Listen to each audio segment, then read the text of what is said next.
নমস্কার। আজ 24শে মে বিদ্রোহী কবি কাজী নজরুল ইসলামের আজ জন্মদিন।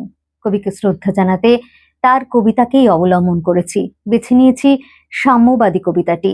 আসলে সাম্যবাদী কবিতাটি এত সময় উপযোগী কবিতা, সব সময়ের জন্য সমকালীন কবিতা, তাই এই কবিতাটিকেই আমি বেছে নিয়েছি আজকে আপনাদের শোনাবো বলে।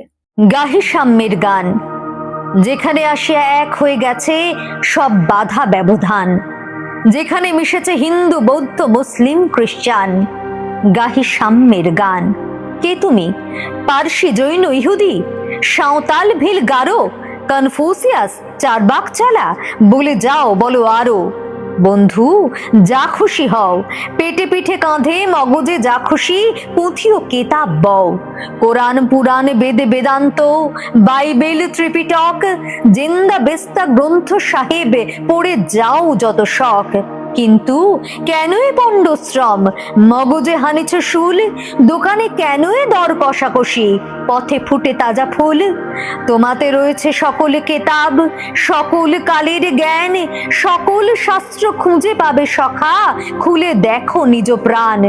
তোমাতে রয়েছে সকল ধর্ম, সকল যুগাবতার, তোমার হৃদয়ে বিশ্ব দেউল, সকলের দেবতার। কেন খুঁজে ফেরো দেবতা ঠাকুর মৃত পুঁথি কঙ্কালে? হাসছেন তিনি অমৃত হিয়ারে নিভৃত অন্তরালে। বন্ধু বলিরে ঝুট, এইখানে সে লুটাইয়া পড়ে সকল রাজমুকুট।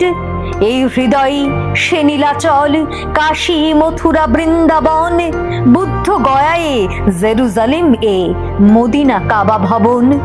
মসজিদ এই, মন্দির এই, গির্জা এই হৃদয়, এইখানে বসে ঈশা মুসা পেল সত্যের পরিচয়। এই রণভূমে বাঁশের কিশোর গাহিলেন মহাগীতা, এই মাঠে হলো মেষের রাখাল নবীরা খোদার মিতা। এই হৃদয়ের ধ্যান গুহা মাঝে বসিয়া সাক্ষ্য মুনি ত্যাজিল রাজ্য মানবের মহাবেদনার ডাক শুনি। এই কন্দরে আরব দুলাল শুনিতেই নাহবান, এইখানে বসে গাহিলেন তিনি কোরআনের সামগান। মিথ্যা শুনিনি ভাই, এই হৃদয়ের চেয়ে বড় কোনো মন্দির কাবা নাই।